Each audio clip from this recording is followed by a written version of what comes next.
Bom dia a todos e bem-vindos a mais uma sessão da série Inequações Quadráticas. Nesse estudo, vamos discutir a solução das inequações quadráticas com o discriminante delta negativo, cujo objetivo é determinar o conjunto de solução das inequações quadráticas desse tipo pelo método analítico. Fique até o fim desta aula. Na aula passada, aprendemos a determinar a solução das inequações quadráticas com discriminante nulo e ficou muito bem claro que para tal efeito precisamos observar os 5 passos. Além disso, vimos também que como o discriminante delta para essas inequações é igual a zero, então x1 e x2 serão iguais. E nessas condições, não há variação de sinal nos intervalos determinados pela raiz dupla, razão pela qual a solução pode estar definida em todo R ou conjunto vazio, por conta de que o sinal da função é sempre igual para ambos os intervalos. Hoje, vamos estudar as inequações quadráticas com delta negativo. Como sempre, vamos lembrar o conceito de uma inequação quadrática. Uma inequação quadrática é uma sentença matemática aberta sobre duas expressões envolvendo a variável x, separada por uma desigualdade que pode ser escrita na forma ax² mais bx mais c maior que zero, tal que ABC pertence ao conjunto dos números reais e A é diferente de zero. Para tal, temos dois exemplos para inequações quadráticas. Veja o exemplo A e o exemplo B. Lembrar também que o conjunto de solução de uma inequação quadrática é diferente do conjunto de solução de uma equação. Para o conjunto de solução de uma equação, nós teremos sempre um valor ou dois valores. E assim, são dois valores para o conjunto de solução de uma equação quadrática. Mas já para a inequação quadrática, o conjunto de solução será sempre um conjunto formado por um ou mais intervalos definidos em R. E, nesse sentido, esse conjunto de solução se expressa em infinitas soluções. Se, por exemplo, o conjunto de solução de uma inequação f em x é menor que em x, condomínio D em D está nessa condição, então é importante que f em x, a desigualdade, seja verdadeira. Como resolver uma inequação quadrática com delta negativo? Pronto. Vamos ver que, a partir de um exemplo, esse exemplo nós temos x² mais 4x mais 5 menor que zero, veremos o seguinte: a equação correspondente à inequação dada é x² mais 4x mais 5 igual a zero. E a partir daqui determinamos o discriminante delta, que é menos 4. E a partir deste discriminante, sabemos que não existe raízes em R para essa inequação. E o sinal da função é positivo. Por que é positivo? Porque o valor de A, que é coeficiente de x², é positivo. Então, neste caso, veremos que o sinal é positivo. A função será positiva em todo o domínio de definição. A solução provisória, neste caso, é x, que pertence ao conjunto vazio. Bem, presta bem atenção nos exemplos 2 e 3 que nós daremos. Vamos discutir bem essas soluções.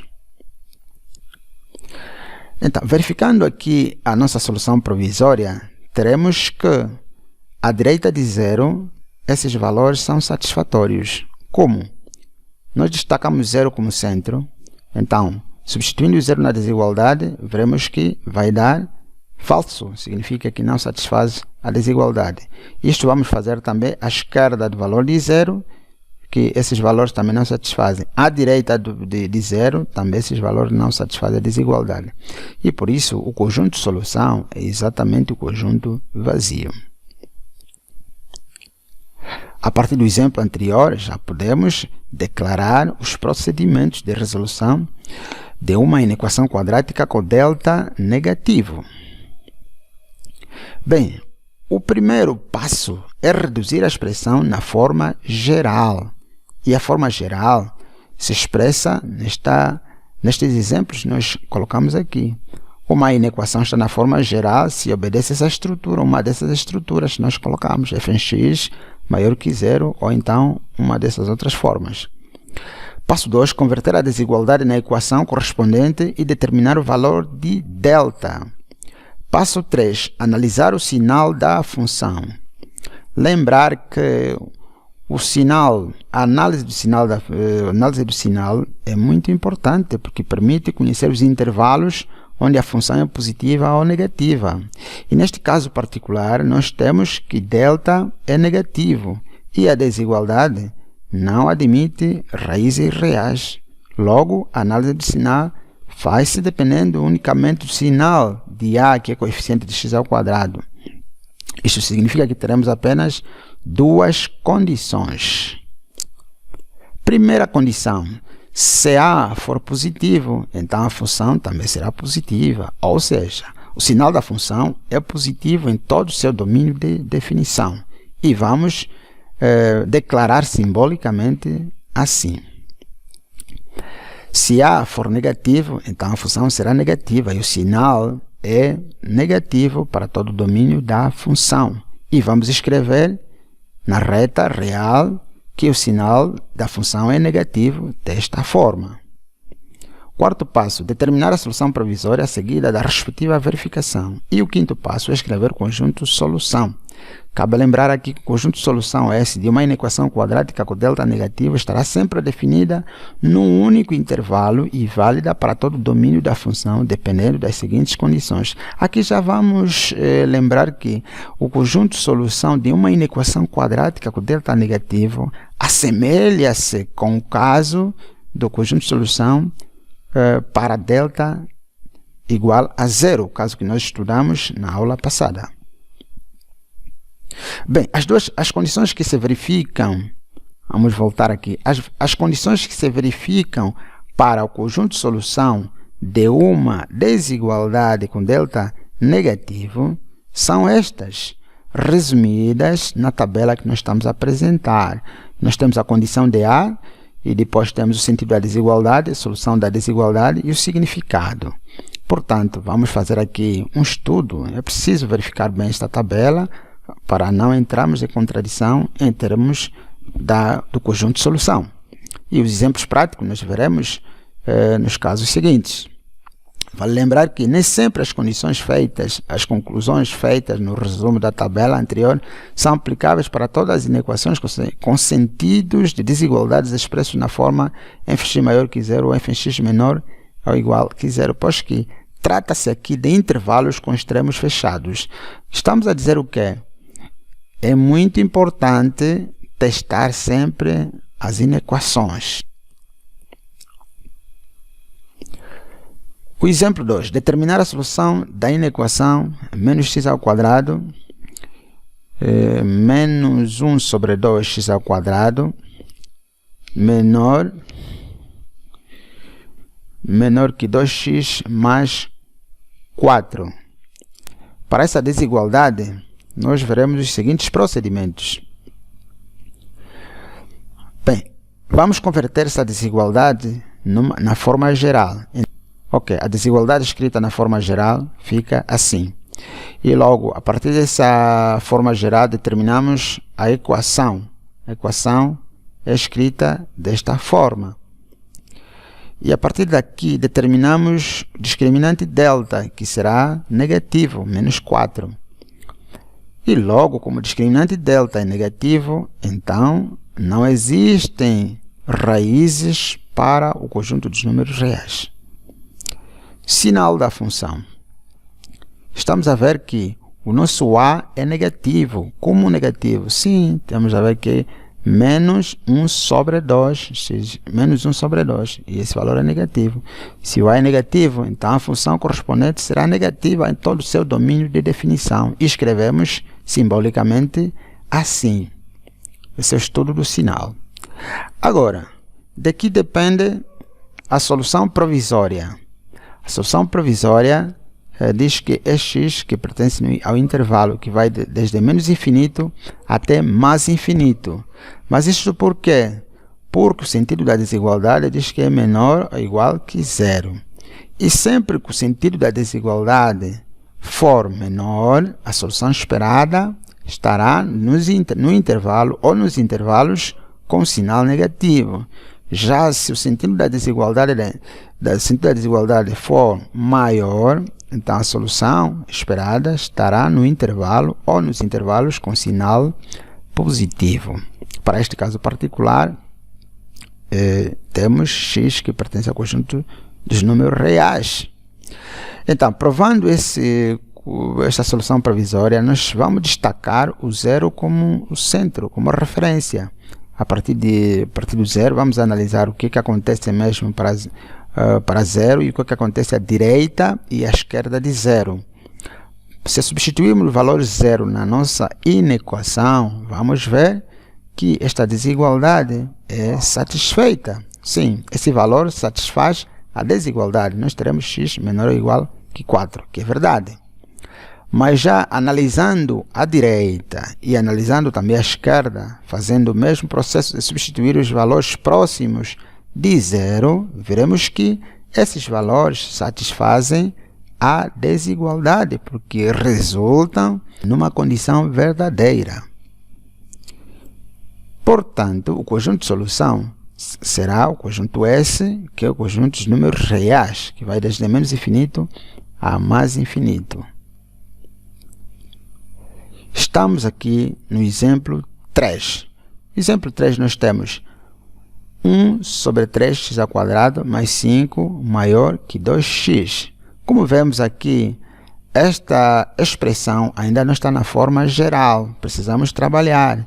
Trabalhando a expressão para estar na forma geral, estará desse jeito. Pronto, lembrar que aqui nós passamos 2x para o membro esquerdo, deixar o membro direito 0, conforme a proposta do primeiro procedimento. E assim, a inequação vai corresponder a esta equação, que é 1 sobre x² mais 2x mais 5 igual a 0. Determinando aqui o valor do discriminante delta, será menos 4 sobre 3. E logo, as raízes em R não existem para esta condição. E o sinal da função é positivo em todo o seu domínio. E escrevemos simbolicamente assim, porque A é positivo. Solução provisória. X pertence ao intervalo que vai desde menos infinito até mais infinito. Vamos lembrar aqui o que nós escrevemos nos procedimentos. Os procedimentos nós tratamos muito bem que a solução de uma desigualdade com delta negativo, ele ou é o conjunto dos números reais, ou então é um conjunto vazio, salvo os casos específicos. Vamos verificar essa solução provisória.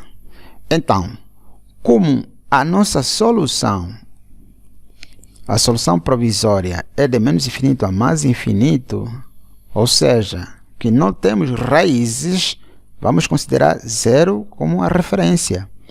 Então, substituindo o zero na desigualdade, nós teremos que essa condição vai ser verdadeira. Zero satisfaz a desigualdade. E à direita de zero, os valores 1 e 2 também satisfazem. E os valores negativos também satisfazem a desigualdade. E assim declaramos que o conjunto de solução é exatamente correspondente à solução provisória.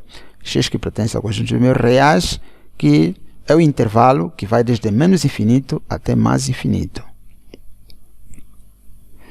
Assim sendo, nós hoje aprendemos a determinar a solução das inequações quadráticas com discriminante menor que zero. E ficou muito claro que para determinarmos as soluções dessas desigualdades, precisamos observar 5 passos.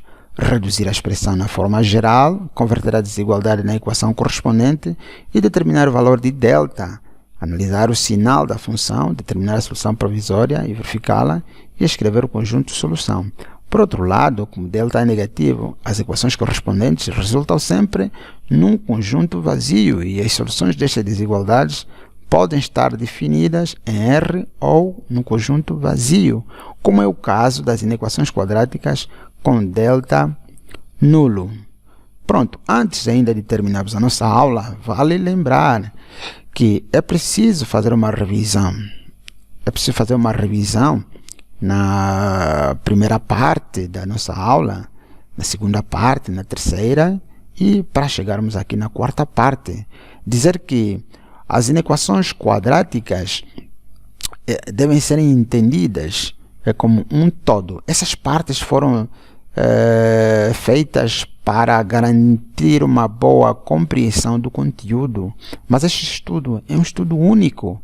Nós precisamos aprender a determinar o conjunto de solução das inequações quadráticas, não separando os elementos, mas conhecer os procedimentos gerais, e a partir dos procedimentos gerais destacamos alguns procedimentos que são específicos para resolver todo tipo de inequação que vier à nossa disposição.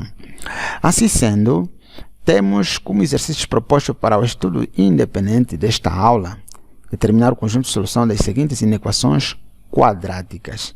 Aqui lembramos também que precisamos verificar esse conteúdo está disponível no nosso blog. É preciso fazer uma verificação, é preciso estudar, ver esses textos estão lá no blog, estão muito bem detalhados. E qualquer dúvida que surgir, não hesite em apresentar os comentários no blog. E, por outro lado, se essas dúvidas ainda não forem satisfeitas, podemos utilizar outros canais de comunicação. A bibliografia para esta aula é esta, e lembrar que não são os únicos livros que se estudam as inequações quadráticas, pelo que aqui é uma proposta da bibliografia que nós temos. Pronto, muito obrigado pela assistência a essa aula, muito obrigado pelo tempo disponível. Até mais.